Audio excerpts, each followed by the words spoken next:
Ate, huwag mong sasabihin to kay Jonathan ha. Ikaw ba, minsan ba, nung may asawa ka pa, parang feeling mo nakukulangan ka sa atensyon ng asawa mo? O nung pagmamahal niya sa'yo?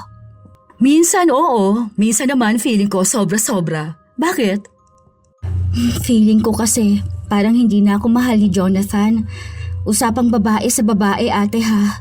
Alam ko naman na gets mo ko eh. Ano ka ba?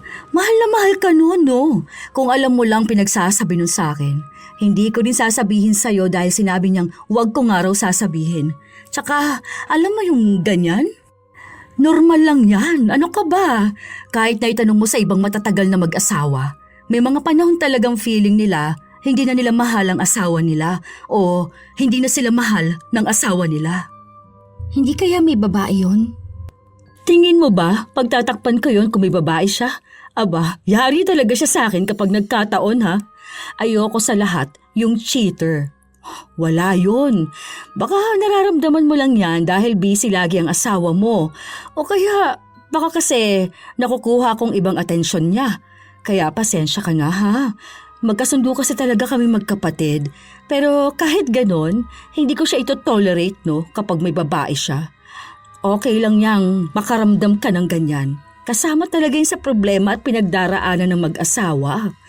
Diyan talaga kayo masusubok kung paano kayo magiging matatag sa pagmamahalan ninyo. Kaya wala yan. Maniwala ka sa akin. Nililinlang ka lang ng utak mo. Pinsan, wala namang masama ang magkaroon ng kasama sa bahay ang mag-asawa. Lalo na kung kaanak ito. Pero paano kung ang kaanak na yon ang magiging mitya ng pagkasira ng pagsasama? Ano kaya ang mangyayari kung may kailangan pang lumapit sa itim na kapangyarihan? At paano makakaapekto sa dalawa ang binahay na ate?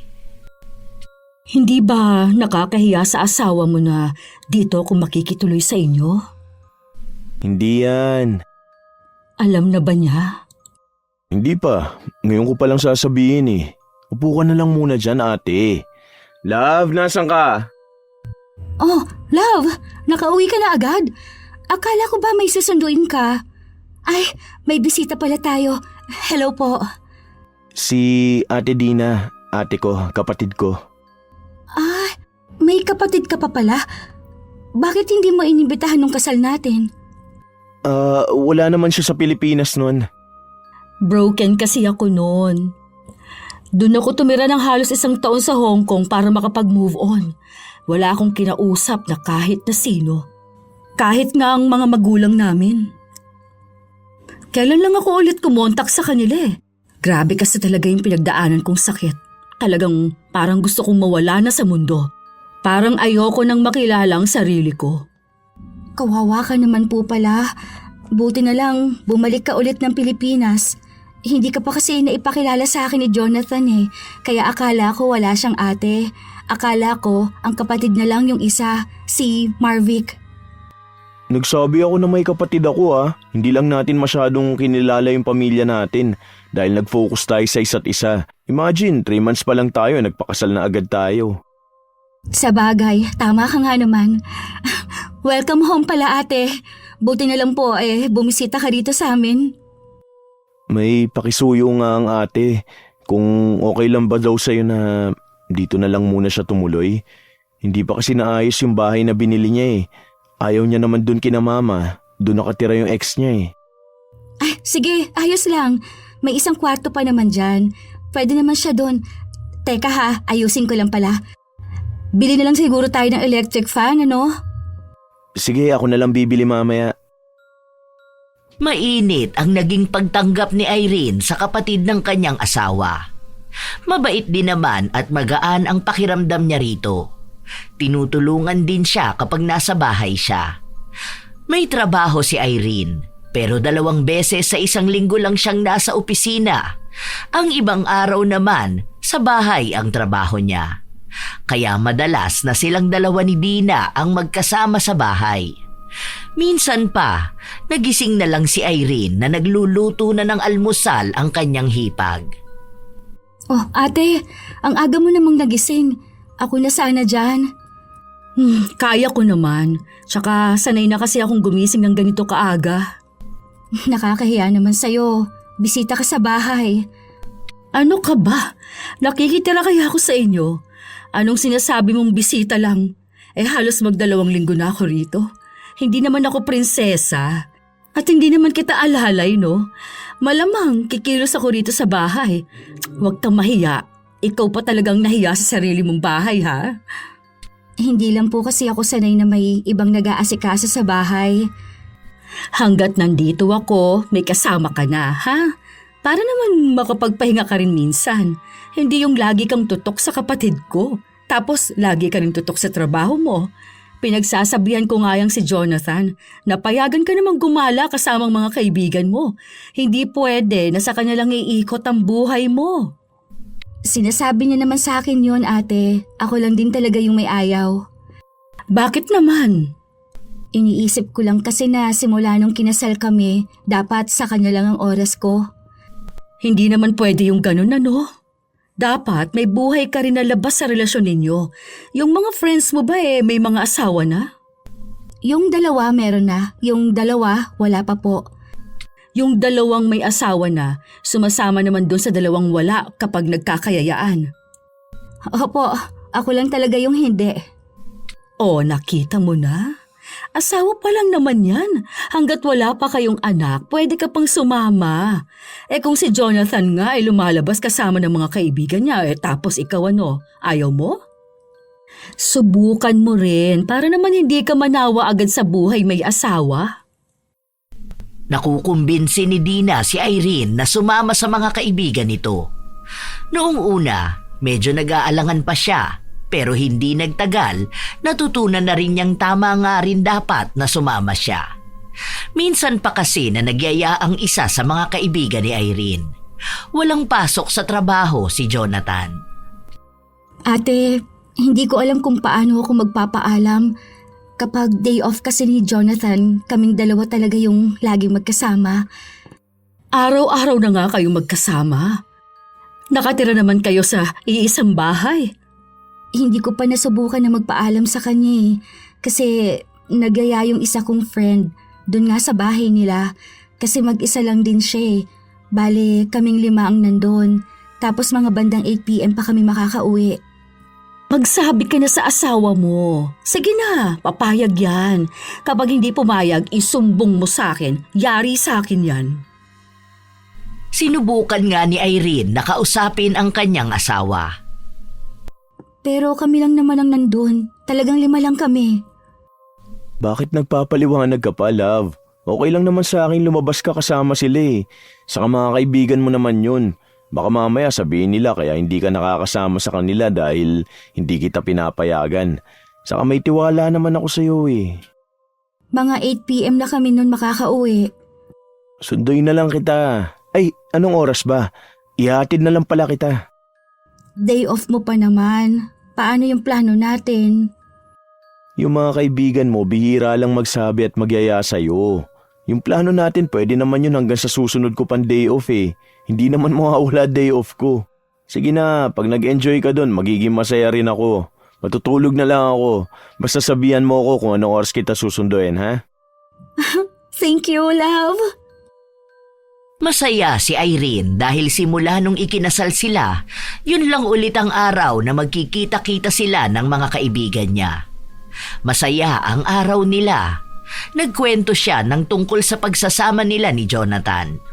Hanggang sa isa sa mga kaibigan niya na may asawa ang nagbahagi ng karanasan niya tungkol sa panloloko. Swerte pa rin pala talaga ako sa asawa ko. Ni minsan hindi ko yung nakita na nagloko o tumingin man lang sa ibang babae. Awang-awa si Irene sa kaibigan niya. Hindi niya alam kung paano niya patatahanin sa pag-iyak. Hanggang sa sumapit na ang gabi, sinundo na rin siya ng kanyang asawa. Alam mo, love, si Carol, nagloloko yung asawa niya. Grabe naman, may isa na silang anak, di ba? Mala fairy tale pa yung wedding nila. Oo nga Hindi ko alam bakit may mga lalaki na nagloloko. Mga hindi masaya sa buhay nila. I mean sa sarili nila. Mga duwag yun. Kung may masaya na silang pamilya, hindi na dapat sila nagpapa-apekto sa tukso. Ano ba naman yun? Ako galit ako sa mga ganyang lalaki. Hindi ko makita kung paano nila nagagawang lukuhin ang mga asawa nila. Kaya nga eh. Si Daddy, nagtatrabaho yun na ang daming babaeng nakapalibot sa kanya. Hindi naman siya nagloko sa mami ko, kahit hanggang ngayon. Kahit naman si Daddy, nasa mag-asawa talaga yan kung anong pipiliin nila. Kung maglolo ko ba sila? Ang kakapal pa ng mukha na ibang manloloko, doon pa talaga sa asawa nila isisisi bakit sila nagloko. Buti na lang hindi ka ganon ano. Abala na nga ako sa trabaho ko, paano pa ako sisingit naman babae? Saka yari ako sa daddy mo, saka sa daddy ko. Baka latiguhin ako naman ngayon kapag nalaman nilang nagloko ko. Yari ka rin pala sa ate mo. Isa pa pala yun si ate, baka sakalin ako.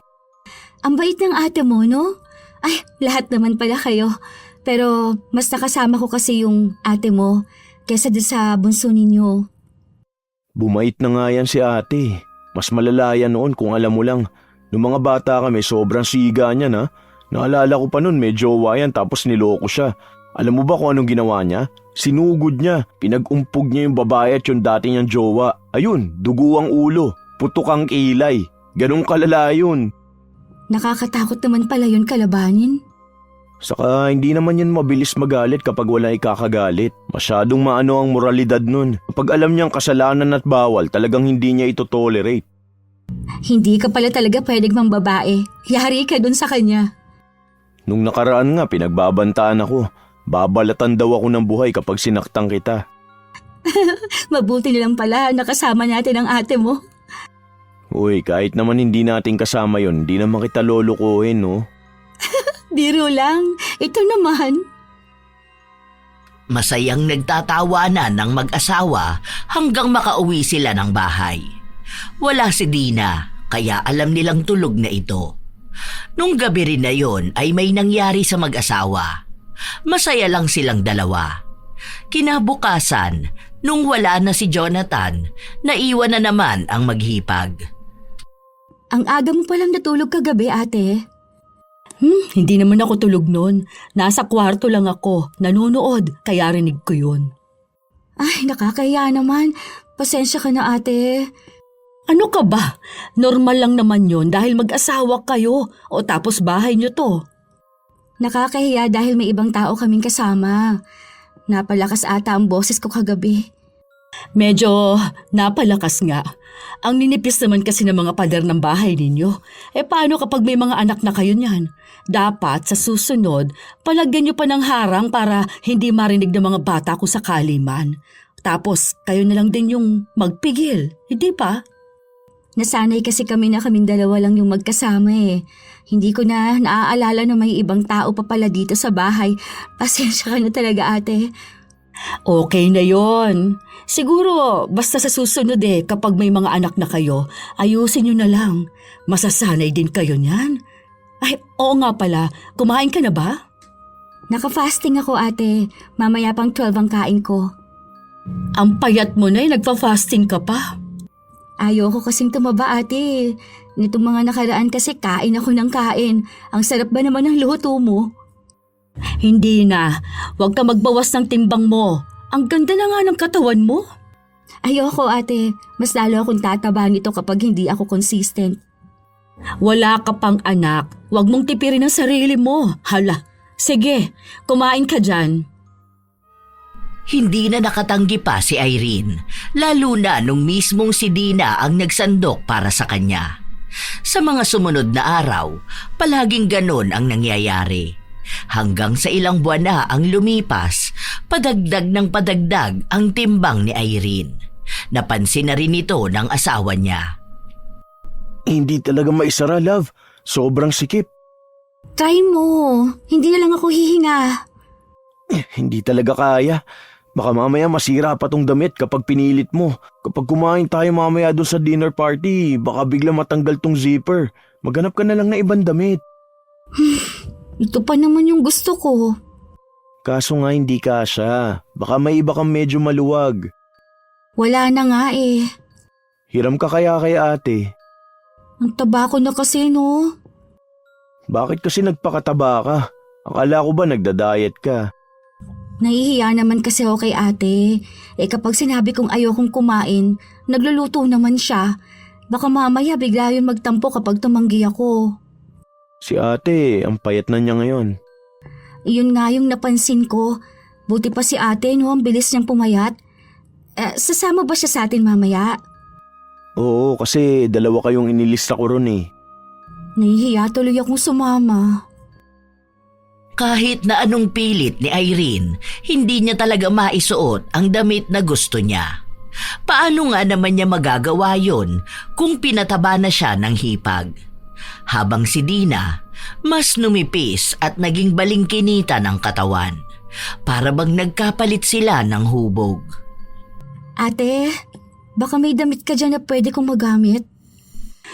Pili ka na lang dyan. Ano yung hawak mo? Ito nga dapat yung susuotin ko kaso hindi naman nakasya sa akin. Pwede ko bang sukatin? Ay sige lang ate, hanap muna ako ng pwede kong maisuot. Nagkasya kay Dina ang damit, kaya hiniram na lang niya. Hindi man maamin ni Irene na naiinggit siya, yon ang nararamdaman niya. Para sana sa kanya ang magandang damit na yon, pero hindi kaya ng katawan niya. Habang ang mga damit ni Dina, hindi niya gusto ang estilo. Masyado kasing simple at ayaw niya ng ganon. Hindi bagay para sa kanya. Pero wala siyang magagawa. Anong oras na at magsisimula na ang handaan sa trabaho ng asawa. Pagpunta nila ron, si Dina ang naging agaw atensyon. Nagagandahan sa suot niyang damit habang nagmukhang alalay si Irene. Hindi pa naman siya sanay sa ganon. Kaya nung umuwi sila, iyak siya ng iyak. Ang pangit ko na. Sobra. Bakit ba ang taba ko? Hindi ka naman pangit, love. Hindi naman pangit ang mga matataba eh. Kahit na, hindi ako sanay sa ganito. Love, gusto kong pumayat ulit. Ikaw ang bahala. Mag-diet ka na lang kung gusto mo. Tanong mo kay ate kung anong paraan ginagawa niya. Kaso kasi, luto ng luto si ate mo eh. Kausapin mo na lang. Siguro naman maiintindihan niyang gusto mo magpapayat, di ba? Kung titingnan, hindi naman ganon kataba si Irene. Sadyang hindi lang siya sanay na ganon tumaas ang timbang niya. Isa siya sa mga babaeng kahit na hindi naman sobrang laki ng katawan, basta may dagdag timbang, iisipin ng hindi katanggap-tanggap. Nasanay kasi siya noon na payat lang siya. Walang umbok sa tiyan at nakakasuot ng mga hapit na damit. Kaya sinubukan niya ulit magpapayat. Ano ka ba naman? Bakit hindi mo inubos to? Ayoko na po ate, nakaka-calorie deficit ako. Ano ba naman yung mga imbento mo na ganyan? Nagpapapayat kasi ako ate, hindi ako pwedeng sumobra sa kain. Ayoko sa katawan ko. Hindi ka naman sobrang taba. Bakit? May problema ka ba sa mga matataba? Wala naman ate, pero nai-insecure kasi ako eh.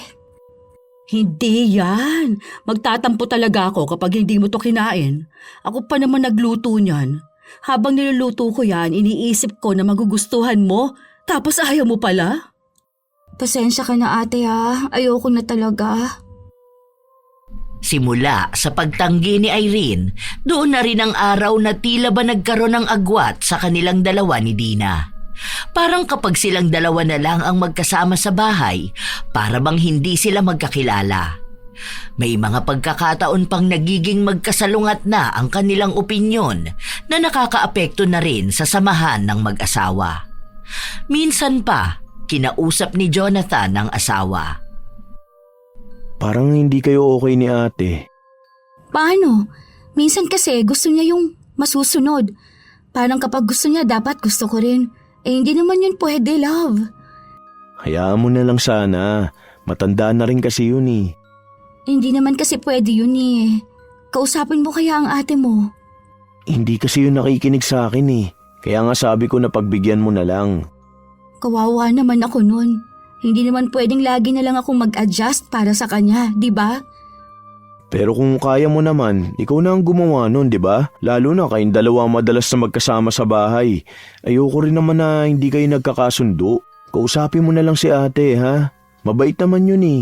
Kaso lang minsan kasi hindi mo yun maintindihan dahil nga ang daming pinagdaraanan sa buhay. Yung sa edad niyang yan, wala pa siyang asawa. Sige na nga. Ako na lang ang magpapakumbaba sa kanya. Kahit na hindi rin sanay si Irene na unang humingi ng tawad, lalo na kung alam naman niyang wala siyang nagawang mali, siya ang unang kumausap sa hipag. Nagkaayos ulit silang dalawa. May napag-usapan lang sila na kapag ayaw ni Irene, wag na lang siyang pilitin, para naman daw hindi na sila magkagulo. Isang hapon, Be, gusto mo bang turuan kita paano magluto ng paboritong ulam ni Jonathan? Marunong naman na ako magluto ng tinola, ate. Anong tinola ang pinagsasasabi mo? Hindi naman tinola ang paborito nun, kundi kare-kare. Ha? Kailan pa? Simula nung mga bata pa lang kami. Talaga ba? Kasi alam ko yun ang ayaw niyang pagkain eh. Kapag nasa labas kami, hindi niya ino-order yung kare-kare. Malamang, hindi niya kasi gustong luto ng iba. Nakalimutan kong sabihin sa'yo. Halika, tuturuan kita. Tingnan mo kapag tayong nagluto nun, kakain siya. Hindi ko talaga alam na gusto niya pala yun. Medyo hindi pa talaga kayo gaanong magkakilala ng kapatid ko, no? Sa bagay, ganun talaga yun eh. Habang magkasama kayo, doon lang kayo magkakakilanlang maigi. Baka nga ate, pero sa susunod na linggo pala, nandito si na mama. Mama mo? Hindi po, si mama niyo ni Jonathan. Oh, pupunta raw ba? Hindi niyo po ba nakakausap? Mahina raw lagi signal nila doon. Alam mo naman signal doon sa Bicol.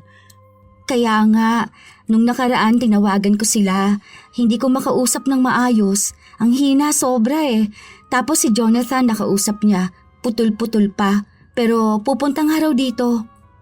Ah, sige. Ang tagal ko na nga rin hindi sila nakikita eh. parang kahit nasabihin nyo ni Dina, tila ba hindi ramdam na gusto nga niyang makasama ang mga magulang niya. Nagpatuloy ang mga oras hanggang sa natapos sila sa pagluluto. Pagod na pagod noon si Irene, kaya nagpaalam na muna siyang matutulog. Anong oras na rin noon at malapit nang umuwi ang asawa niya. Nagpapagising na lang siya kapag dumating si Jonathan. Ngunit noong nagising siya, tapos nang kumain ang dalawa. Gising ka na pala, love. Kain ka na. Anong oras na ba? Bakit hindi niyo man lang ako ginising? Ang sarap ng tulog mo eh. Pagod na pagod ka kaya hindi na kita ginising. Ang sarap ng ulam. Siya talagang nagluto niyan. Talaga ba? Ang galing naman talaga ng asawa ko na yan. Ang sarap mo magluto ah. Natuto ka na agad kay ate. Ako lang mag-isa kakain yan? Oo, tapos na kami. Magsha-shower lang din ako. Si ate matutulog na yata. Okay lang, wala namang hugasin sa kusina. Nahugasan ko naman lang lahat yun. Eat well, love. Hindi kumibo si Irene pero sobrang sama talaga ng loob niya. Hindi niya akalain na kumain si Jonathan nang hindi man lang siya hinihintay. Gusto pa naman sana niyang makita ang reaksyon ng asawa sa luto niya. Tapos ang mangyayari, siya lang ang mag-isa sa kusina. Kaya kahit na kaninang umaga lang siya kumain, hindi niya tinikman ang ulam. Naluluha na siyang bumalik sa higaan nila. Naghihintay na baka suyuin siya ng asawa. Oh, ang bilis mo naman yata kumain, love. Konti lang ba kinain mo? Diet ka na naman? Pumayat ka na nga, oh. Hindi ako kumain. Fasting ka? Wala akong gana. Baka dahil dun sa iniinom mo. Yung para hindi ka magutom o kaya hindi ka nagkikrave. Yun ba? Hindi kumibo si Irene. Ipinaparamdam niya sa asawa na masama talaga ang loob niya. Pero wala itong pakialam sa kanya. Humiga lang si Jonathan matapos nun ay humihilik na agad. Ni hindi man lang tiningnan kung maayos ba talaga siya. Kaya naiyak na lang siya. Hanggang sa magising sila kinabukasan, hindi pa rin nawawala ang sama ng loob niya. Akala niya kapag naitulog niya yon, magiging maayos na siya. Pero hindi pala. Mas lalo pang ang sumama ang loob niya noong mas nakikipagtawanan pa si Jonathan kay Dina kaysa sa kanya. Tara na dito, Irene. Hindi ka pala kumain kagabi? Eto na, yun na to. Hindi ako kumakain ng kare-kare. Ayoko niyan. Ganon? Hindi maganda sa diet mo? Baka mag-itlog lang ulit siya mamaya. Sige, akin na lang pala ito. Huy, pengi ako Huwag mo yung kainin lahat, Dina. Ang dami mo na kayang nakain kagabi. Akin na lang to, no? Akin na lang. Kuha ka lang konti. Ang kulit naman. Akin nga yan. Nakatulala lang si Irene. Para siyang wala roon. Para bang nararamdaman niyang hindi na siya kailangan ng asawa niya. Kaya umiyak na naman siya sa loob ng kwarto nila. Walang pasok sa trabaho si Jonathan, kaya nasa bahay lang siya. Ni hindi man lang ito pumasok sa kwarto nila para hanapin siya. Parang mas masaya pa nga na hindi siya kasama. Hanggang sa sumapit na ang tanghalian, walang gana si Irene, kaya hindi siya pinilit ng asawa na kumain. Hapon na lang noong napansin ni Jonathan na hindi siya lumalabas ng kwarto. Masama ba ang pakiramdam mo? Doon ka na sa labas. Hayaan mo na lang ako rito. Ano bang problema mo? Ano nangyari? May nagawa ba akong mali? Talagang tinanong mo pa? Bakit? Ano ba yun? Hindi mo alam? Hindi mo naman sinasabi sa akin Paano ko malalaman? Hindi mo na ako mahal. Hay, ano bang pinagsasasabi mo? Mahal kita dahil asawa kita. Na hindi mo man lang alam na masama ang loob ko. Nung isang gabi, kumain ka na hindi mo ako gustong makasabay. Mas okay pa sa'yo kumain ako mag-isa. Tapos kaninang umaga at tanghali na hindi mo ako inaaya. Ano ba ako sa bahay na to? Baka dapat ako na lang ang umalis. Akala ko kasi nagda-diet ka. Kahit dapat kahit pa alam mong nagda-diet ako, aayain mo pa rin ako. Ganun sa ginagawa mo noon. Kaso ngayon, parang ayaw mo na ako makasama Sabihin mo lang, uuwi na lang muna ako kina mama. Huwag ka na magtampo. Hindi ko lang talaga alam. Si ate kasi yung kasabay ko Mas gusto mo pang makasabay ang ate mo kaysa sa akin Hindi naman sa ganun. Close kasi kami nun Huwag ka na magselo. Sorry na. Hayaan mo, simula ngayon sasabayan na kitang kumain. Kahit na nilalambing na siya ng asawa, hindi niya ramdam ang sinseridad na para bang napipilitan lang ito. Pero iniisip ni Irene na baka siya lang ang nag-iisip ng ganon. Baka hindi lang siya sanay na may kahati siya sa atensyon ng asawa kahit sabihin pa na kapatid ito. Hanggang sa lumipas ang ilan pang mga linggo, parang may kakaiba siyang nararamdaman. Hanggang sa humingi siya ng payo sa hipag. Ate, huwag mong sasabihin to kay Jonathan ha. Ikaw ba? Minsan ba? Nung may asawa ka pa, parang feeling mo nakukulangan ka sa atensyon ng asawa mo o ng pagmamahal niya sa'yo? Minsan, oo. Minsan naman feeling ko sobra-sobra. Bakit? Feeling ko kasi parang hindi na ako mahal ni Jonathan Usapang babae sa babae ate ha. Alam ko naman na gets mo ko. Ano ka ba? Mahal na mahal ka nun, no? Kung alam mo lang ang pinagsasabi nun sa akin, hindi ko rin sasabihin sa'yo dahil sinabi niyang huwag ko nga raw sasabihin. Tsaka, alam mo yung ganyan, normal lang yan, ano ka ba? Kahit na itanong mo sa ibang matatagal ng mag-asawa, may mga panahon talaga na feeling nila hindi na nila mahal ang asawa nila. O hindi na sila mahal ng asawa nila. Hindi kaya may babae yun? Tingin mo ba, pagtatakpan ko yon kung may babae siya? Aba, yari talaga siya sa akin kapag nagkataon Ayoko sa lahat Yung cheater. Wala yun. Baka nararamdaman mo lang yan dahil busy lagi ang asawa mo. O kaya baka dahil nakukuha ko ang ibang atensyon niya. Kaya pasensya ka na ha. Magkasundo kasi talaga kaming magkapatid. Pero kahit ganon, hindi ko siya ito-tolerate kapag may babae siya.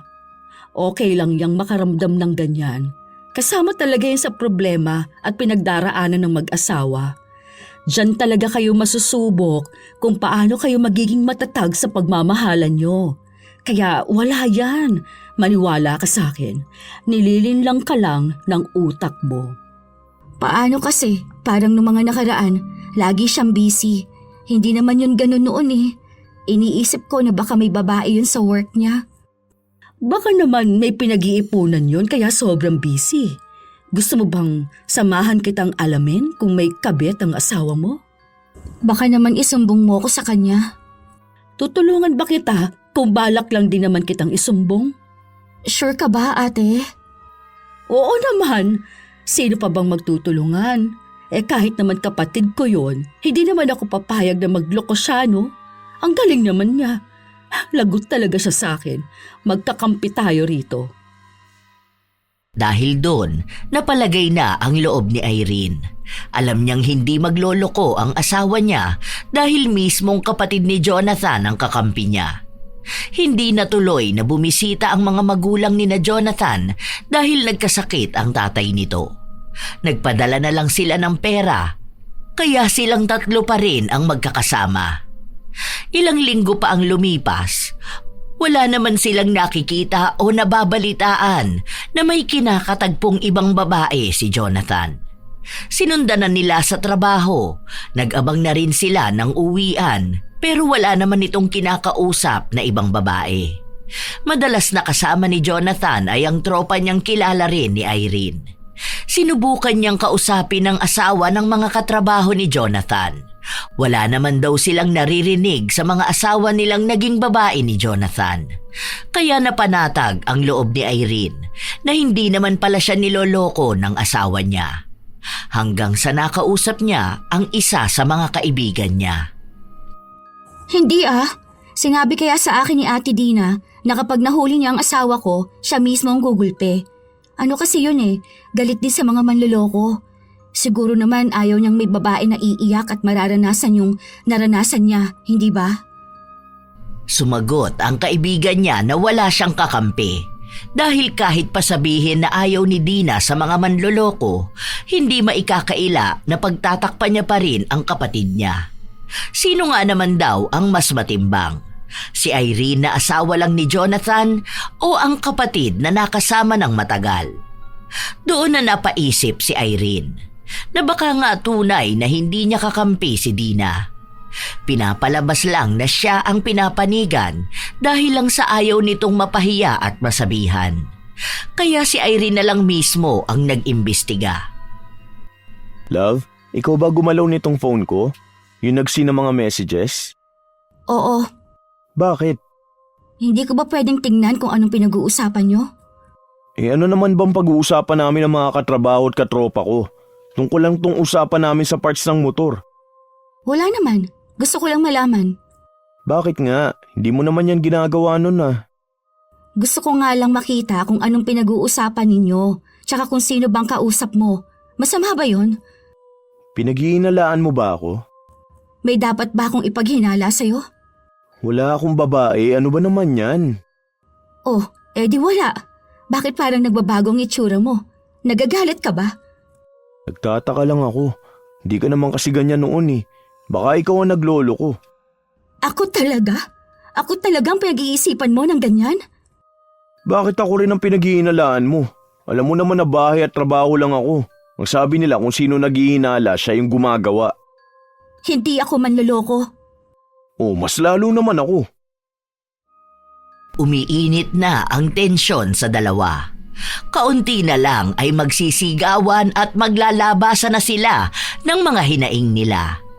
Mabuti na lang ay pumagit na sa kanila si Dina para lang palamigin ang tensyon sa mag-asawa. Ikaw, Jonathan, doon ka sa kwarto nyo.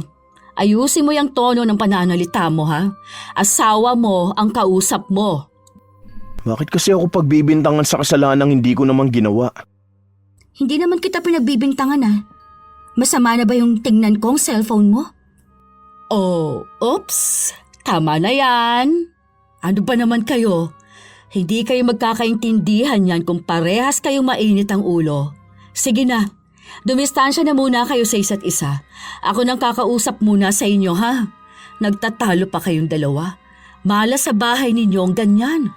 Kapag nasimulan na ang awayan, tuloy-tuloy na yan. Oh, ha? Huwag ka na magsalita, ha, Jonathan? Ang unang kinausap ni Dina ay ang hipag. Pero bago niya yun ginawa ay binigyan niya muna ng oras si Irene para makahinga. Gusto niyang makausap ito ng hindi galit para maging maayos ang magiging usapan nilang dalawa. Ilang oras lang din, napansin na niyang kumakalma na si Irene, kaya kinausap na agad ito ni Dina. O ano, pwede na? Pasensya ka na ate. Ano ba kasing pinagtatalunan ninyong dalawa? Okay lang naman kayo, ha? Basta ate, Alam ko na. Tungkol na naman sa babae. May nakita ka ba? wala naman. Paano kasi? Tinitingnan ko lang naman ang cellphone niya, nagalit na agad siya. Asawa naman ako, di ba? Hindi ko ba pwedeng gawin yon? Bakit yung ibang asawa, ginagawa naman yun? Alam mo, hindi naman porket ginagawa ng ibang asawa gagawin mo na rin.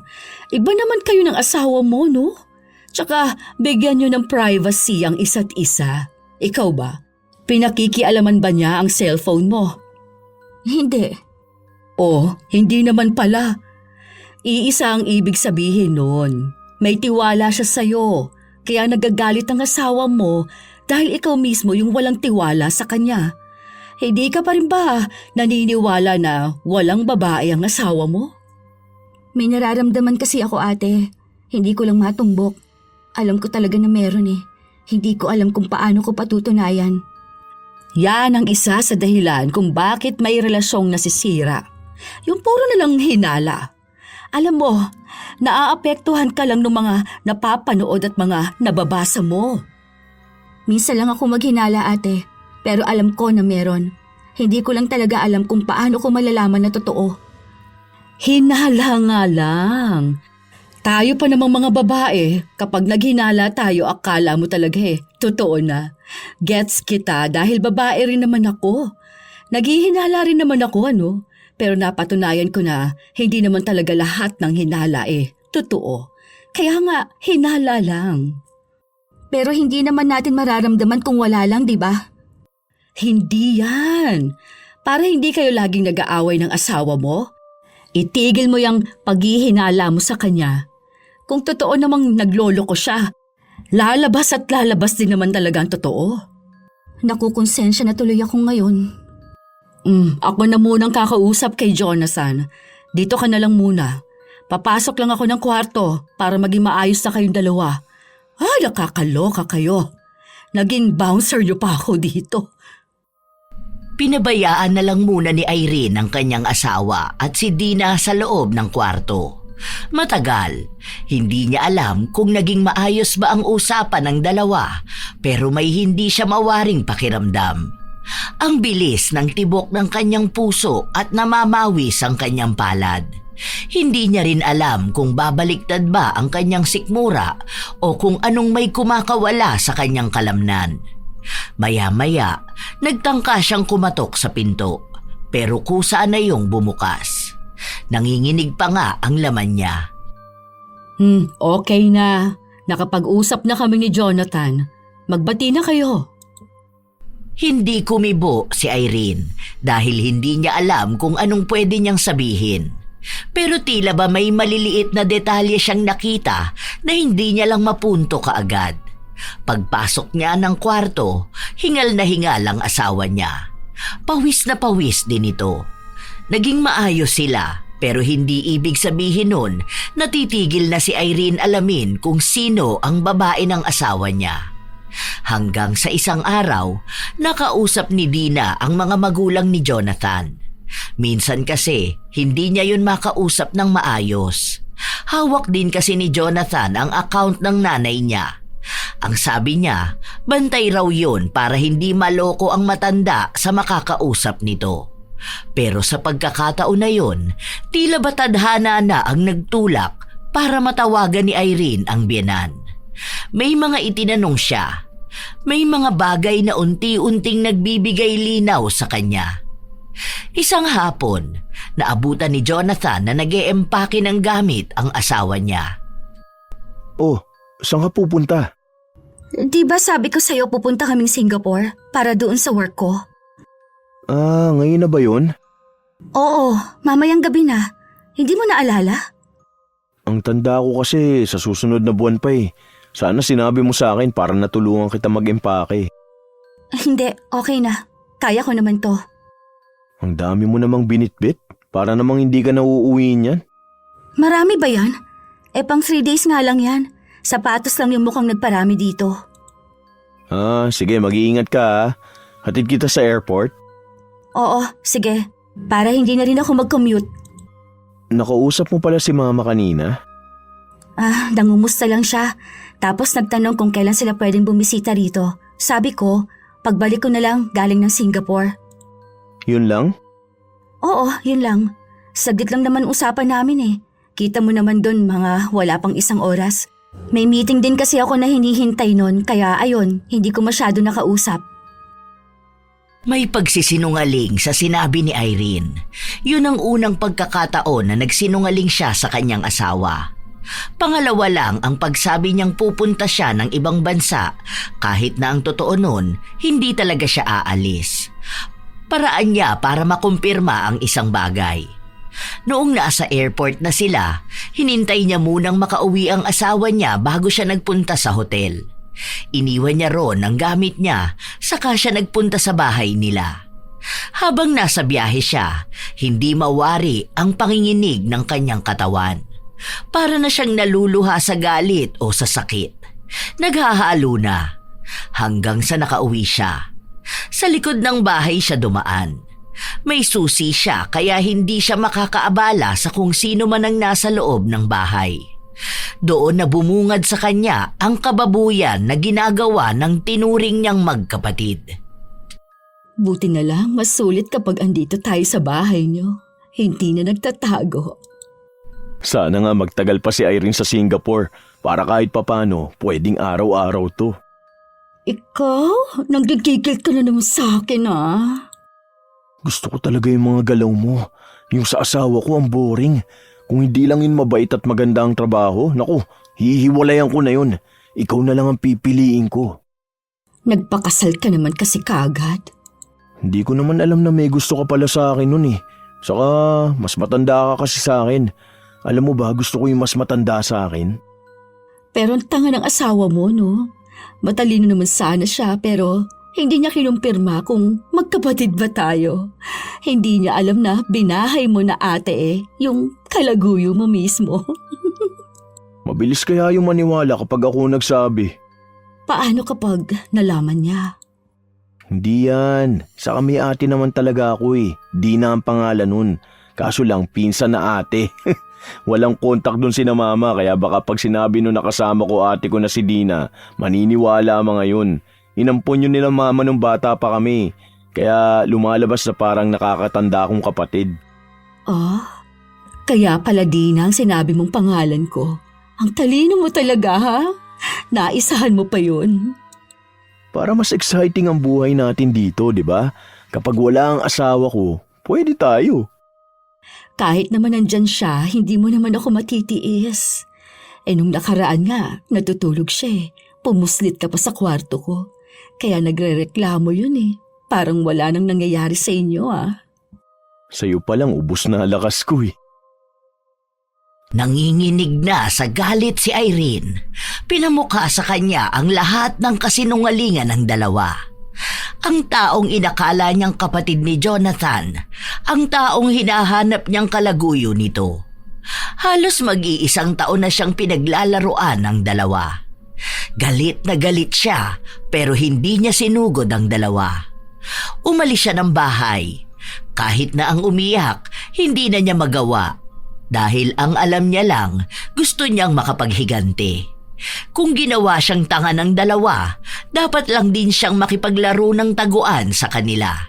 Hindi pagganti ng panloloko sa asawa niya, kundi ang mas higit na galit na pwedeng bumalik sa dalawa. Habang wala siya, alam niyang masaya si Dina at Jonathan. Nanggigigil na siya, pero pilit niyang nilalabanan ang emosyon. Alam niyang kapag emosyon ang pinanigan niyang magdesisyon, matatalo siya. Bilang wala rin siyang kayang gawin para sa mabilisang pagganti, ginawa niyang lumapit sa taong kayang gumamit ng itim na kapangyarihan. Noong natapos sila sa paggawa ng ritual, bumalik siya sa bahay nila na para bang wala siyang alam. Ang asawa niya pa ang kunwaring sumundo sa kanya. Ano, kumusta naman kayo ron? Ganun pa rin naman. Nakapag-close lang agad ng deal. Kayo, kumusta naman kayo sa bahay? Okay naman kami ni ate. Masarap ba? Ha? Yung pasalubong kong pagkain, hindi mo na kasi binitawan eh. Oo. Ganito sana ipapabili ko sa'yo kaso lang hindi ko na nasabi. Paano mo kasi masasabi nagmamadali ka ng umuwi? Parang mas atat ka pa sa bahay. Hindi may hinahabol kasi akong palabas noon. Nagtatampo ka ba? Hindi, biro ko lang yon. Hanggang sa makauwi sila, pigil na pigil pa rin si Irene na sabihin sa dalawa kung ano ang alam niya. Nandidiri na siya sa asawa niya na kahit tabihan niya, halos ayaw na niya. Hindi niya rin alam kung paano niya titingnan si Dina. Isang babae na minsang inakala niyang maituturing niyang nakatatandang kapatid na nagpapayo sa kanila. Nawala na siya ng respeto sa dalawa. Lumipas ang ilang mga araw at linggo. Napapansin niya ang kakaibang hawak ng dalawa sa isa't isa. Harap-harapan siyang niloloko. Dati hindi niya yun napapansin. Dati akala niya kapag ganun, gawain lang talaga ng magkapatid. Ngayon, alam na niya kung anong ibig sabihin ng mga tinginan, ng mga asaran at ng mga haplos. Para bang wala silang kakaba-kaba, na hindi nga sila mahuhuli sa mga pinaggagawa nila. Minsan nga, binibigyan na lang ni Irene ng oras ang dalawa para naman masulit na nila ang kawalangyaan nila bago sumapit ang mga parusa nila. Isang araw, sina Irene at Dina na lang ang naiwan sa loob ng bahay dahil 2 araw mawawala si Jonathan dahil sa trabaho nila. Kumain ka na ba? Oo, kanina pa. Hindi mo ako inaya. Hindi ko naman alam na kakain ka na. Bakit may balat ng mang inasal dito? Nag-order ka? Oo, tapos nagsaing na lang ako ng kanin. May ulam ako niluto dito Ayaw mo ba nito? Ayoko. Bakit? Akala ko ba kumakain ka nito? Gusto ko ako nagluto. Tsaka ayoko ng pagkain na ng iba. Gusto ko yung akin lang. Anong pinagsasasabi mo? I mean, cravings ba? Nagsasayang ka lang ng pera sa cravings mo. Pwede sana na ipunin na lang yon. Para naman kung sakali na magkakaroon kayo ng anak, hindi ba? Hindi naman kami magkakaroon ng anak ni Jonathan. Bakit? Baog ka ba? Hindi naman. Wala na kasing nangyayari sa amin Ayoko na kasi sa kanya. Saka naisip ko, ayoko siyang maging ama ng magiging anak ko. Loka! Ano na naman yung biro mo? Totoo nga ang sinasabi ko, ate. Kahit sabihin mo pa sa kapatid mo. Ang diin naman nun. Ay, sige na nga. Ako na lang ang kakain mag-isa nito. Ilang araw pa ang lumipas, naiinip na si Irene na makaganti. Hanggang sa umuwi siya isang araw at nasa tapat pa lang siya ng pinto, naririnig na niyang tila ba nahihirapan ng dalawa. Mahinahon lang siyang lumapit sa mga yon. Nasa sala ang dalawa. Walang damit pang itaas si Jonathan habang nakaduster lang si Dina. Grabe! Para may humihiwa talaga sa sikmura ko. Sobrang sakit. Aray ko. Sakit, grabe. Ang sakit naman itong lalamunan ko. Para ako natinik. Kaso, gumagalaw yung tinik, aray ko. Sakit. Irene, tulungan mo kami. Ano ba kasing ginawa ninyong dalawa? Baka naman kasi may ginawa kayo na hindi nyo naman dapat ginawa. Wala naman. Grabe. Kakaiba yung sakit. Aray. Kada gagalaw ako kumikirot ang banda rito sa sikmura ko. Grabe naman. Aray ko. Uminom kaya kayo ng gamot? Baka naman kinakabag ka na niyan kasi nakadaster ka lang tapos nakabuka ka. Wala ka pa atang panty. Aray! Dalhin mo na kaya kami sa... aray ko. Mamaya ng konti. Magpapahinga muna ako. Grabe pa naman traffic banda sa may simbahan. May prosesyon kasi dun eh. O kaya bukas na lang siguro ng umaga. Anong bukas pa? Hindi na nga namin kaya eh. Aray ko, dalhin mo na kami sa ospital. Ayoko na. Paano na akong mamamatay nito? Mamatay agad? Hindi yan. Baka may nakain lang kayong hindi dapat kainin. Pagod din kasi ako ngayon. Inom lang kayo ng tubig, baka gumaling din yan. Pinabayaan ni Irene ang dalawa na magdusa sa sakit na hindi sila hinahayaan na makagalaw. Nanghihina kasi ang dalawa kaya walang ibang narinig buong magdamag kundi ang paghingi ng tulong ng dalawa. Tinatawag nila si Irene para tulungan silang dalhin sa ospital.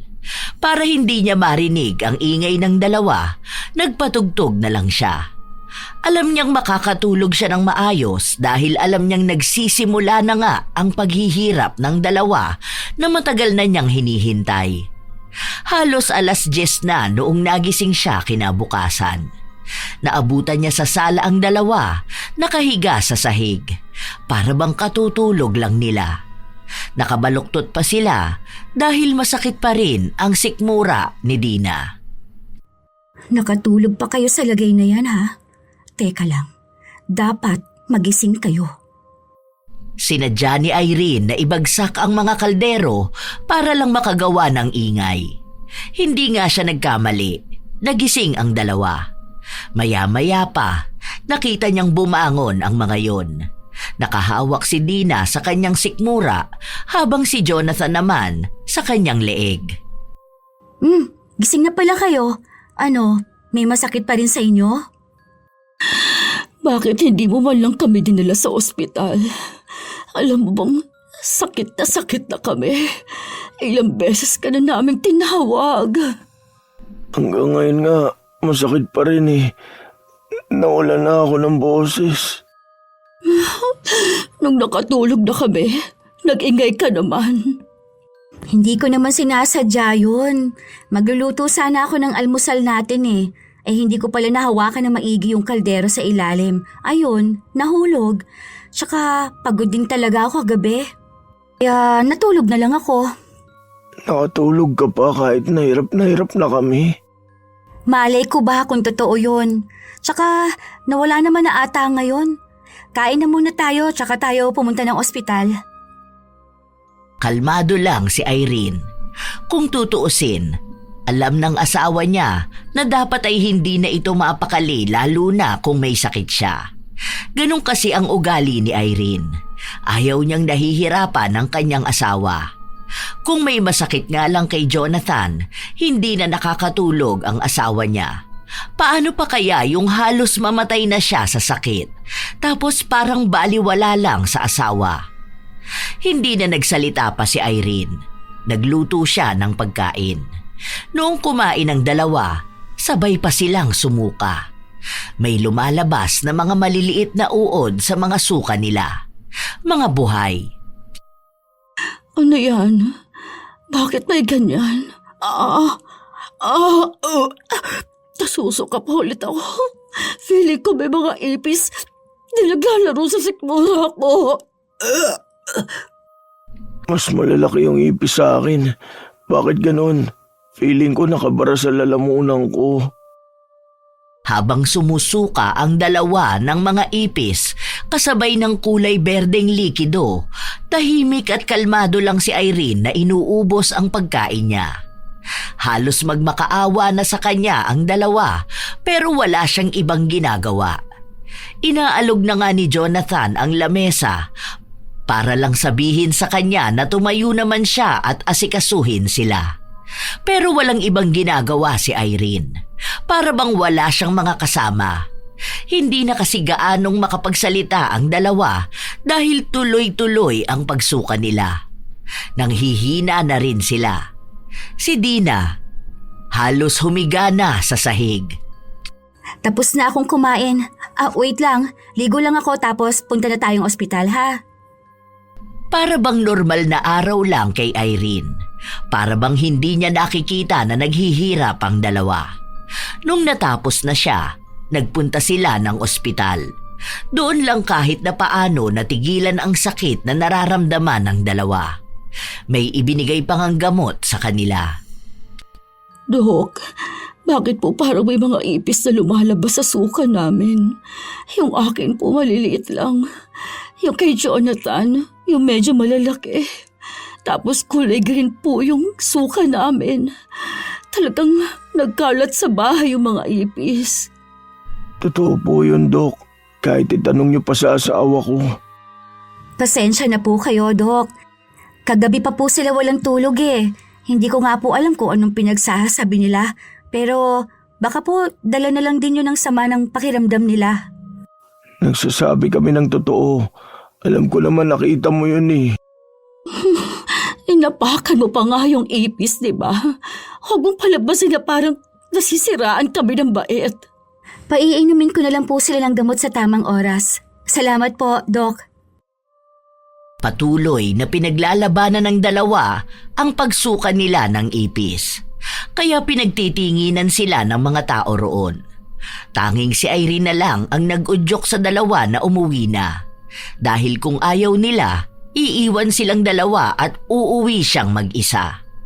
Mabuti na lang ayaw din ng dalawa na hindi sumabay sa kanya. Habang nasa sasakyan sila, humihilab na naman ang sikmura ni Dina. Huwag kang susuka sa kotse ko. Ikaw ang paglilinisin ko.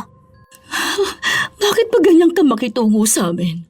Ano bang masama namin ginawa sa'yo? Normal lang naman sana na samahan mo kami sa ospital. Day off ko ngayon. Nakakaabala kayo sa akin. Ikaw nga ang kumausap dyan sa asawa mo. Nasusuka na naman ako. Bakit naman ganun ang sinabi mo na hindi kami sumusuka ng ipis? Nakita mo naman yun ah. Baka gusto mong isipin nilang lahat na nababaliw na tayo. Ano? Baka mamaya dalhin kayo sa mental hospital niyan. O kung pinilit natin, baka bigla kayong operahan. Buklatin niyang tiyan ng ate mo. Mag-alala ka pa sa kanya. Gawin niyan experiment sa lab. Sana pinagtanggol mo man lang kami. Dami kong iniisip at gagawin. Iintindihin ko pa ba kayo? Kasalanan niyo rin naman kung bakit kayo nagkakaganyan eh.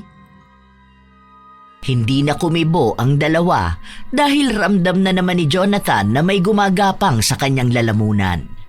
Ibig lang sabihin nun, baka masuka na naman siya at puro ipis ang lumabas. Nung nakauwi na sila, sumuka nga sila.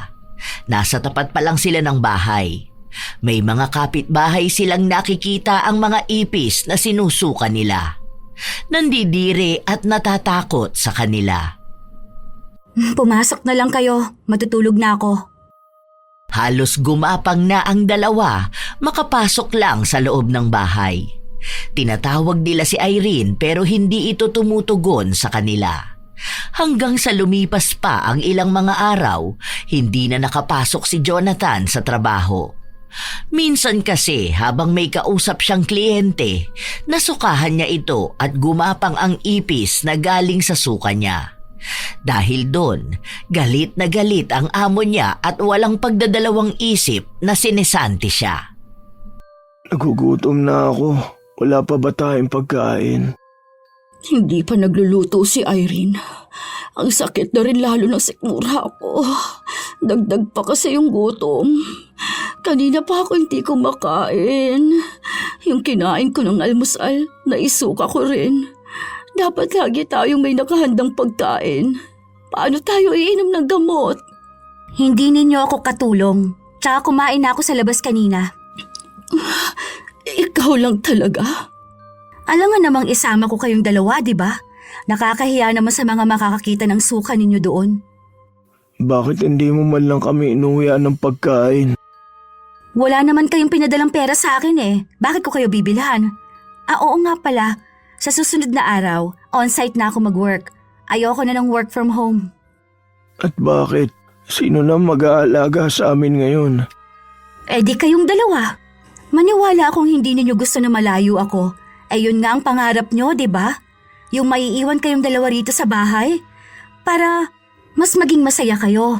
O ayan, magpanggap kayo na mag-asawa. Ano bang pinagsasasabi mo? Huwag na kayo magpanggap. Alam ko na ang totoo. Hindi mo naman kapatid yung hindot na matandang losyangin na yan eh. Kabit mo yan. Ano bang...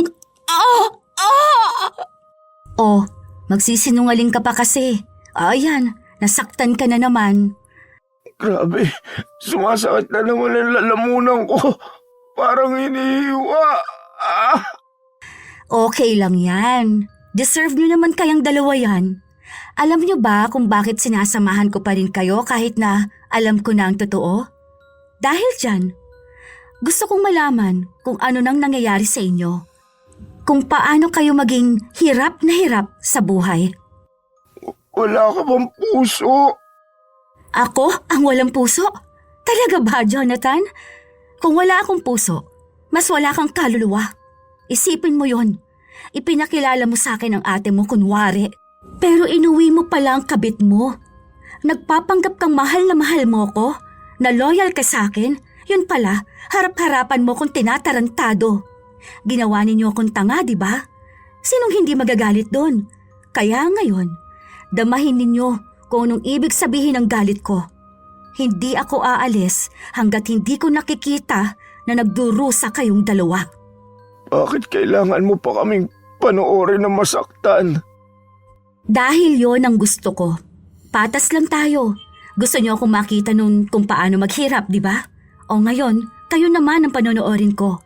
Mas masaya yon sa part ko dahil makakabawi na rin ako sa inyo. Ang sakit. Ito na naman.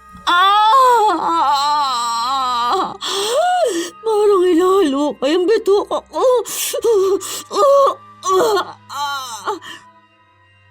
Namilipit ng higit pa ang dalawang manloloko. Nakatayo lang si Irene habang pinapanood kung paano magdusa ang dalawa na halos yakapin na ang sahig sa sobrang sakit na kanilang nararamdaman. Umiiyak na rin si Dina. Nagmamakaawa siya dahil hindi na talaga niya kinakaya. Pero hindi pa tapos sa kanila si Irene. Hindi pa sapat sa kanya na basta lang naghihirap ang dalawa. Ilang araw pa ang lumipas, unti-unti nang kinukuha ni Irene ang mga gamit nila. Saan mo dadalhin yan? Yung iba, ibebenta ko. Yung iba naman, ilalagay ko sa bago kong bahay. Bagong bahay? Lilipat tayo ng bahay? Ako lang. Mag-asawa tayo. Simula nung niloko mo ko, hindi na kita tinuring na asawa ko. Hindi ako mandidiri sa asawa ko. Pero sa'yo, nandidiri ako ng sobra. Mas nandidiri pa ako sa pagkatao mo eh. Kaysa sa mga ipis na lumalabas dyan sa bibig mo. Kasalanan mo kung bakit ako naghanap ng iba. Hindi ko yun kasalanan. Minahal kita ng sobra. Nang higit pa sa kaya kong ibigay sa sarili ko. Pero anong ginawa mo? Ha? Mas pinili mo pa rin na lokohin ako. Mas pinili mo na magkaroon ka ng babae. Tapos doon pa sa matanda na doble sa edad ko. Mas kadiri yun. Ilang lalaki na rin ang sumausaw sa matanda na yon, tapos sinausawan mo pa. Ako? Proud ako na ikaw lang ang naging lalaki ko. I mean, proud ako sa sarili ko na ibinigay kong sarili ko sa iisang lalaki pagkatapos ng kasal. Siguro kaya hindi pa tayo binibiyayaan ng anak dahil alam ng Diyos na may pagkakasala kang ginawa sa akin. Kung nagawa mo lang sana lahat at naibigay mo ang pangangailangan ko, hindi naman ako maghahangad ng ibang babae. Mali ka dyan. Malandi ka talaga. Hindi mo na ako madadaan sa mga ganyan mo. Hindi na uubra sa akin ang ganyan. Hindi mo na ako mapapalambot dahil lang sa paninisi mo sa akin. Mababait naman sana mga magulang mo. Malas lang sila na ikaw ang naging anak nila. Ang sakit ng lalamunan ko. Nakabara kasi dyan ang mga salita at kasinungalingan na sinabi mo sa akin. Nagpatuloy ang buhay ni Irene. Sa iisang bahay pa rin sila nakatira. Siya na lang ang maaasahan ng dalawa. Wala namang pera si Dina, kahit si Jonathan walang trabaho. Kaya ang pagkain nila kay Irene lang manggagaling. Kaya halos isang beses lang sa isang araw sila kung kumain. Kung umaga bago umalis si Irene o kapag gabi pag uwi niya. Wala silang naging reklamo dahil wala namang ibang tutulong sa kanila. Kung magrereklamo sila sa barangay, baka mas magmukha pa silang katawa-tawa. Minsan pa nga humingi ng tulong si Dina sa kapitbahay pero hindi sila pinansin dahil nakarating na pala sa lahat na kabit siya ni Jonathan. At ang mga taong nakapalibot sa kanila, kakampi ni Irene. Mga taong galit sa mga kabit at manlolokong asawa. Isang beses pa, umuwi si Irene na abutan niyang walang kuryente sa bahay. May gamit na kandila ang dalawa sa loob. Mabaho, amoy suka at kung ano-anong hindi maipaliwanag. Bakit walang ilaw? Sira ba? Ang init naman. Naputulan ng kuryente. Ay, totoo ba? Hindi ka pa ba masaya sa mga nangyayari sa amin? May mas higit pa bang parusa ang gusto mong ipataw sa amin? Huwag mo akong kakausapin ng ganyan. Wala kang karapatan. Dahil hirap na ako. Ano pa ba ang gusto mo? Huwag kang magreklamong nahihirapan ka ha. Nung panahon na nakahiga ka sa malambot na kama, tuwang-tuwa kang mukha akong tanga. Kaya huwag kang magsasalita ng kung ano-ano. Isa ka lang walang kwentang babae. Ikaw ba namang pumayag na maging kabit? Isama sa bahay kasamang tunay na asawa? Yang pagkababae mo, parang ipis na isinusuka mo. Dapat nang lunukin mo yung suka mo dahil bagay sa iyong kumain na mga ganun. Insecure ka lang sa akin. Para saan? Nakinuha mo ang lalaki na yan? Kaya nga ibinigay ko na sa'yo, di ba? Kayo na nga ang magkasama rito sa bahay. Kayo na nga ang mag-asawa, di ba? Oh, alam mo kasi na mas magaling ako sa'yo. Wala na ako dyan sa pagalingan na yan. Pinaka-boring na part ng buhay kong pakikipagtalik sa lalaki na yan. Kaya kahit na wala na siya, mabubuhay ako. Ikaw ang may pinakamalungkot na buhay rito. Kasama ka ba naman magduse? Kumain ng tira-tira ko. Hindi makaapila dahil wala namang pera. Walang trabaho. Kaninong pamilya ka uuwi? Hindi ka naman mahal ng mga magulang mo. Kaya ka nga kumabit dahil akala mo yon ang ibig sabihin ng pagmamahal. Paano mo nga naman malalaman kung anong tunay na pagmamahal sa hindi? Kahit isang beses, hindi ka nakaranas nun. Pwede bang tumigil ka ng buwisit na babae ka? Kapag ako nakabawi ng lakas, yari ka sa akin. Kita mo na? Hirap ka na. Naiinis ka na sa akin dahil alam mong totoo. Ay, bakit ko ba inaaksaya ang oras ko sa'yo? O siya, aalis na pala ako. Teka, paano kami rito? Yung pagkain nyo? Ito pala, nagdala na ako. Baka sabihin nyo nakalimutan ko na naman Huwag mong sabihin dito lang kami. Alangan naman sa bahay namin. Baka bigla mong akitin ang tatay ko. Ang init dito. Hirap na kami. Ang init, ang lamok. So, problema ko ba yun? E di magbayad kayo ng kuryente. Hindi ka na talaga naaawa sa amin. Kung hindi ako naawa, sana hindi ko kayo binilhan ng pagkain ngayon. Sana, ibinenta ko na agad yung bahay tapos pinalayas ko na kayo.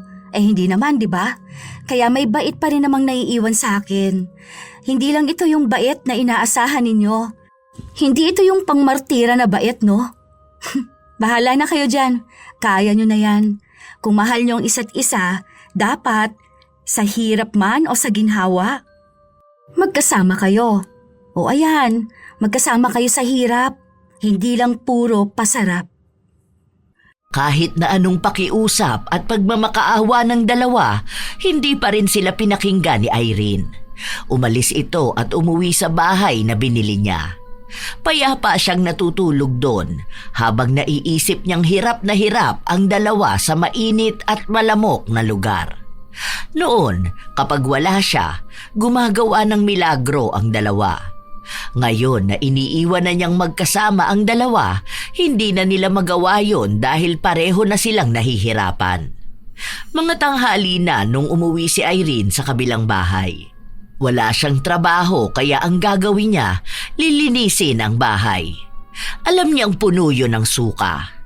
Ayaw niyang pabayaan ang bahay dahil kapag natapos na ang pagsasampa niya ng kaso sa asawa, ibebenta niya ang bahay na yon. Naabutan niyang tulog ang dalawa. Anong oras na mga tulog pa kayo, ha? Sige, magising kayo ngayon. Kumuha ng tubig si Irene. Ibinuhos niyang direkta sa dalawa. Nagulat ang mga ito kaya napabalikwas ng tayo. Habang si Irene, para siyang walang ginawang mali. Nagwalis pa nga siya at kinuskos ang mga natuyong suka. May mga patay na ipis kaya yun din ang nililinis ni Irene. Ano ba yan? Nakakadiri naman dito sa bahay. Iba talaga ang nangyayari, no? Kapag wala ang asawang babae. Ang baboy ng bahay? Eh paano? Baboy na kabet ang inuwi. Dinagana kayo rito, oh. Ang ganda ng bahay ko na to. Naging ganito na ang itsura. Talagang sinadya mo kaming gisingin. Binuhusan mo pa kami ng tubig. Ngayon nga lang kami nakatulog. Ang sama ng ugali ng babaeng yan. Aba, malay ko ba? Eh hindi ko naman alam. Anong oras na kasi tulog pa kayo eh. Hindi naman kayo mayayaman, no? Tsaka maglilinis ako ng bahay. Hindi niyo magawa eh. Sakit na naman ang sikmura ko. Grabe. Gutom ka na niyan. Sakit. Grabe yung paghilab. Aray. Ang kati ng lalamunan ko. Sobrang sakit. Taray ko po. Grabe naman pahirap to sa buhay. Hindi mo ba talaga kami tutulungan? Hindi ka pa ba masaya na ganito kami? Anong gusto niyo? Umiyak ako kasi naaawa ako sa inyo? Ganun ba, ha? Huwag na. Kapag maayos kayong dalawa, baka kapag naiiwan kayo rito sa bahay, kung ano-ano nang gawin ninyo. Ano bang gusto mong marinig? Ha? Humingi kami ng tawad sa'yo? Sige, patawad na. Oo na, sorry na. Anong akala niyo sa akin, bata? Tatanggapin ng sorry na hindi totoo? Kahit na anong hingi niyong tawad sa akin. Hindi ko kayo pakikinggan. Wala akong pakialam sa inyong dalawa. Hindi ko nga kayo iniisip na babalik kayo sa dati. Ano ba kasing pinagawa mo sa amin? Baka pinakula mo kami. Lumapit ka pa sa demonyo. Mapupunta ka talaga sa impyerno. Nagpapatawa talaga kayong dalawa, no? Kung makapagsalita naman kayo niyan, akala mo naman sobrang buti niyong tao. Aba, baka naman lumagpas na kayo sa langit niyan, ha? Ay, bakit ko ba kayo pinapansin? Wala naman kayong mga kwentang tao. Tabi nga dyan, naglilinis ako eh. Baka matuyo lalong mga suka ninyo sa sahig eh. Kapag binienta ko to, magpa-renovate pa ako ng malakihan. Ano? Bakit may bibenta tong bahay na to? At bakit hindi? Sa akin ito, no? Baka nakalimutan mong akin ito. Bago tayo kinasal, akin na to. Ako kaya ang bumili nito. Pero mag-asawa tayo. Lahat ng iyo akin din. Hindi mo na maalala ang pinirmahan natin? Tandaan mo yon para alam mo kung ano lang ang iyo. Hindi pa rin ako papayag. Mag-asawa pa rin tayong dalawa. Kung anong desisyon mo, dapat alam ko. Hindi na ngayon. Dahil nilalakad ko ng annulment nating dalawa. Ayoko na maging asawa ka, no? Hindi na ako papayag na bit-bit ko pa rin ang apelyido mo. Malapit na yon, tsaka malapit ka na rin palang makulong. Nagsampa kasi ako ng kaso sa'yo eh. Malinaw lahat ng ebidensya. May mga kuha ako ng video, pictures, mga convo ninyo at yung mga statement ng mga kapitbahay natin na inuwi mo at binahay mo ang kabit mo. Pasok yun sa adultery. Ay ikaw babae naman, mapapalayas ka rin. Ewan ko saan ka mapupunta. Bahala ka na sa buhay mo. Matanda ka na eh. Maghanap ka na lang ng ibang lalaki na pwede mong pikutin. Hindi ka naman maibabahay ng lalaki na to sa kulungan eh. Yun lang ang masasabi ko sa ngayon. Hintayin nyo na lang ha. Kumbaga, araw-araw nyong sulitin ang isa't isa. Dahil baka isang araw, hindi na kayo magkita. Bakit mo ba ito ginagawa sa amin Ganun ba kalaki ang kasalanan ko? Isang beses lang ako nagloko sa'yo. Hindi ko nga alam kung ginawa mo rin to sa akin eh. Baka nga ako lang yung nahuli mo para lang maging malinis ka sa paningin ng iba. Hindi pa ba sapat yan na dahilan para gawin ko to sa inyo? Yang kakapala ng mga pagmumukha niyong ganyan, ha? Ano bang gusto mong gawin namin? Hihingi ako ng tawad sa'yo. Luluhod pa ako basta wag mo na lang ituloy ang gusto mo. Sige, magbabago na ako kung yun talaga ang gusto mong gawin ko. Ano, paalisin ko si Dina dito sa bahay. Magsimula tayo ng bagong buhay. Kasama naman ang tukso sa pagsasama ng mag-asawa eh. Nasa atin naman na yung kung paano natin ilalaban ang kasal natin, di ba? Huwag ka nga magpatawa. Paano akong gagawa ng bagong buhay kasama ka? Kung ayaw na nga kitang makasama pa. Isa pa, hindi na nga kita nakikita na magiging asawa ko. Kapag nakatingin ako sa'yo, para ka lang basura sa mga mata ko. Kung babalikan kita, parang sinabi mo na lang na pumulot ako ng basura. Ayoko nun. Kapag natapos na tayo, ibig sabihin nun, tapos na tayo. Kapag nakipaghiwalay ako, totoo na yon. Hindi yun pag-iinarte lang. Kaya itong action na ginagawa ko, totoo at seryoso na ako. Paano na yung pangako na binitiwan natin sa altar? Hindi naman ako ang may kasalanan kung bakit hindi natin yun napanghawakan, di ba? Ako ba ang nagkasala? Pero ikaw naman ang unang sumuko eh. Ikaw ang hindi nagpatawad. Yun ang pinakamabigat na kasalanan. Mas mabigat naman ang pakikiapid. Kasama naman yun sa 10 utos ng Diyos. O ayan, gagamit ka na naman ng relihiyon para mapagtakpan ang kasalanang nagawa mo. Wala na. Yun na yon, Jonathan. Tapos na tayo. Wala na akong pagmamahal sa'yo, ni katiting. Halata na hindi nga nagbibiro si Irene. Talagang naging matigas siya. Pinapakita niya sa asawa niya na kahit isang pagkakamali lang yun, pinili niya pa rin yun. Pinapamukhaan niya rin na hindi lang iisa ang may kasalanan, kundi nagtaksil si Jonathan. Hindi naman mangyayari yun sa kanila at kung hindi pumayag si Dina na magpanggap na kapatid para lang maging magkasama silang dalawa, maayos sana ang pagsasama nilang mag-asawa. Kaya pinili nilang magkaroon ng kasalanan. Kaya pinili din ni Irene na gumanti at huwag magpatawad. Dahil para sa kanya, iba-iba naman ang mga tao. May nagsasabi sa kanya na magpatawad siya dahil asawa niya yun o dahil tao lang sila. Pero hindi niya pinakikinggan ang mga taong nagsasabi sa kanya nun. Dahil para sa kanya, siya ang nakaramdam ng sakit. Siya ang niloko kaya hindi niya ibabase ang desisyon sa opinyon ng iba. Siya ang may kakayahang magdesisyon para sa kanyang sarili. Magpapatawad siya dahil yon ang gusto niya, hindi dahil yon ang sinasabi ng iba. Umakyat na ang kaso. Nagkaroon na ng progreso na paghihiwalay ng dalawa at ang pagpapakulong ni Irene kay Jonathan. Minsan pa, isang hapon, nagpunta si Irene sa bahay kung nasaan ang dalawang tao na nagtaksil sa kanya. Dinig na dinig niyang hirap na hirap ang mga ito. Grabe, parang awa nyo na, tama na. Ayoko na. Sobrang sakit na. Gusto ko na ito matapos. Aray ko po. Pagod na ako sumuka ng insekto. Pagod na ako masaktan. Gusto ko na ng pahinga.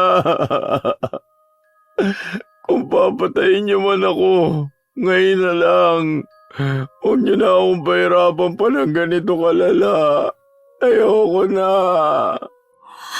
Ako rin. Ayoko na. Grabe. Utang na loob. Gusto ko na matapos itong sakit na ito.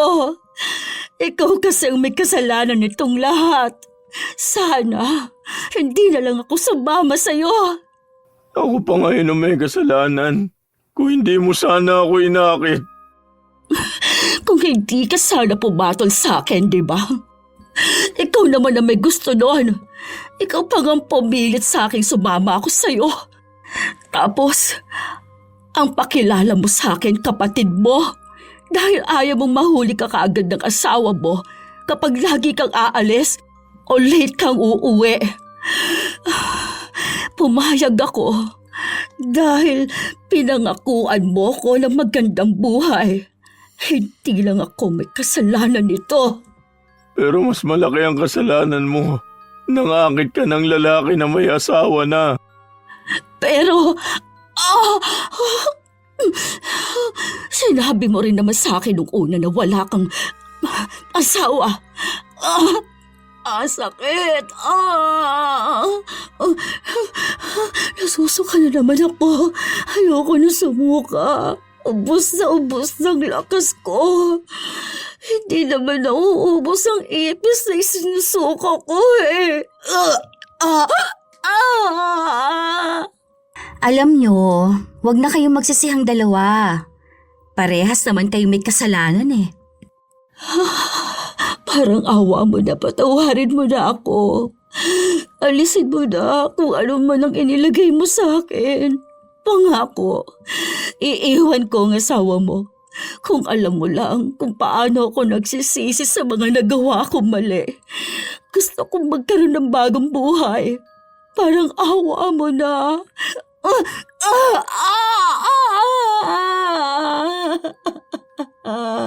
Ngayon ka pa talaga hihingi ng tawad sa akin kung kailang huli na ang lahat? Dahil ngayon ko lang napagtanto kung anong maling nagawa ko. Kaya sana mapatawad mo ako. Parang awa mo na. Ayoko na ng ganito. Ang sakit. Pag-iisipan ko pa kung magpapatawad na ba ako o hindi pa. Sa ngayon, hindi ko pa kaya. Lahat ng gusto mo gagawin ko. Parang awa mo na. Patawarin mo lang talaga ako. Sige na. Maawa ka na sa akin. Alam ko kung ano ang mali ko. At kung mabibigyan na sana ako ng pagkakataon, hindi ko na ito uulitin kahit na kailan. Magsisilbi itong malaking aral sa akin. Parang awa mo na. Patawad. Nakaluhod na si Dina. Halata sa kanyang nagsisisi talaga siya sa kung ano man ang nagawa niya, habang si Irene wala siyang tugon dahil hindi naman niya alam kung handa na nga ba siyang magpatawad o hindi pa. Dahil para sa kanya, may sugat pa rin sa pagkatao niyang hindi pa rin nagagamot ng paghingi lang ng tawad ni Dina. Ilang araw pa ang lumipas, nasa punto nang nalalapit ng dakpin si Jonathan. Kaya kinausap na niya ang dalawa. Ako, aalis na ako. Pangako, aalis na ako kahit na ngayon mismo. Basta maawa ka sa akin. Alisin mo na itong sakit na nararamdaman ko. Kahit na anong mangyari, hindi niyo na ako mararamdaman. Hindi niyo na ako makikita kahit na anino ko. Magpapakalayo-layo na ako. Totoo itong paghingi ko ng tawad. Alam mo, kahit na naging kabit ako ng asawa mo, alam kong mabuti kang tao. Huwag mo na akong utuin. Hindi na uubra sa akin ang mga ganyang salita. Hindi kita inuuto. Nagsasabi lang ako ng totoo. Alam ko naman na hindi mo to gagawin kung hindi dahil sa pagluloko namin. Alam kong hindi mo yan basta marirealize. Sinasabi mo lang sa akin yan ngayon dahil iniisip mong mapapatawad agad kita. Pero mali ka. Hindi ganun kadali ang pagpapatawad. Sa inyong dalawa, hindi ako mabuting tao. Dahil kung mabuti ako, pinatawad ko na kayo. Hindi na ako nag-asampa ng pagganti. Ayoko na. Ang hirap na. Aalis na ako. Ipapakita ko sa yung totoong sinasabi kong magbabagong buhay na ako. Hindi na nagsalita pa si Irene. Tiningnan niya lang si Dina. Mukhang totoo nga ang sinabi nito. Hindi na siya nagdalawang isip na lumabas ng bahay. Kahit na hinang-hina na siya. Kahit na mukha na siyang kawawa at nanggigitata ang damit dahil sa dumi ng mga natuyo niyang suka, lumabas siya. Ang akala nga ni Irene, palabas lang lahat ng yun. Napag-usapan ng dalawa para lang mapaniwala siya. Hanggang sa halos 1 linggo nang hindi niya nakikita o nararamdaman si Dina. Hindi niya alam kung saan na ito napadpad o kung buhay pa ba. Hanggang sa isang beses, si Jonathan na ang kumausap sa kanya. Nung naiwan ako rito mag-isa, ang dami kong napagtanto. Ang dami kong pagkukulang sa'yo bilang asawa. Sana mapatawad mo pa ako. Katulad ng sinabi ko sa kabit mo, hindi ko alam kung kaya ko pang magpatawad. Alam kong kaya mo pa. Hindi na ako hihiling na magkabalikan tayong dalawa. Ang hiling ko lang maging masaya ka na sa buhay mo nang wala ako. Patawad.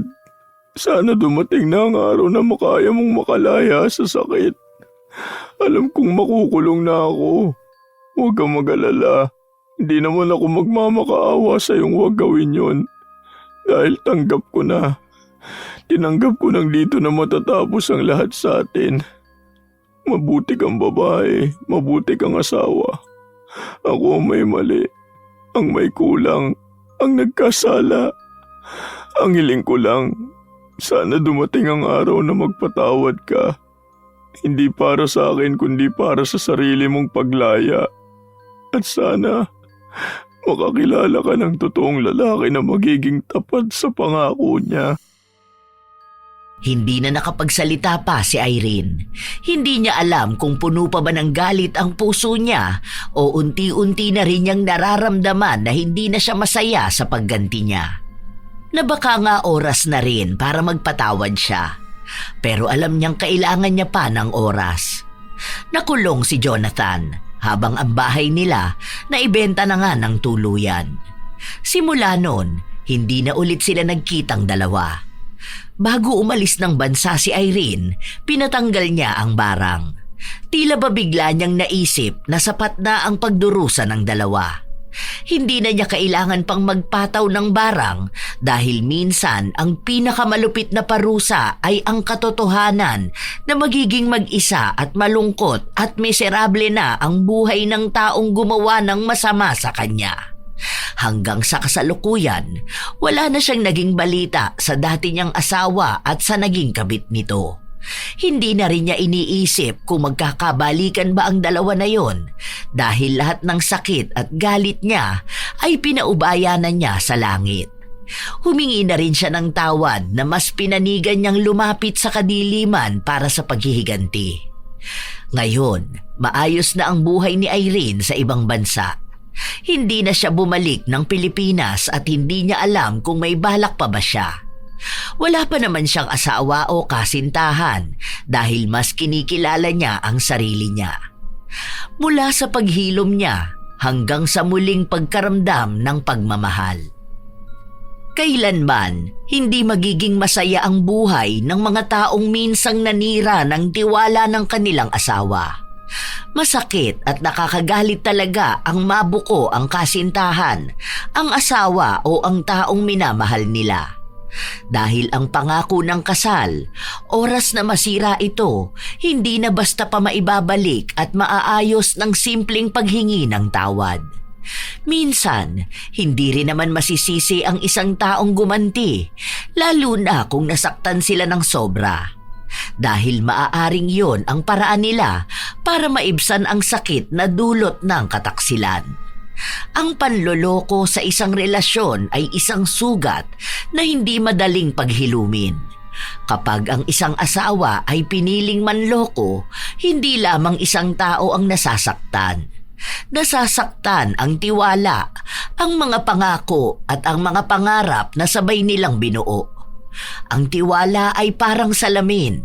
Kapag ito ay nabasag, kahit pa subukang buuing muli, mananatili pa rin ang mga bitak na nagpapaalala sa sakit na naranasan.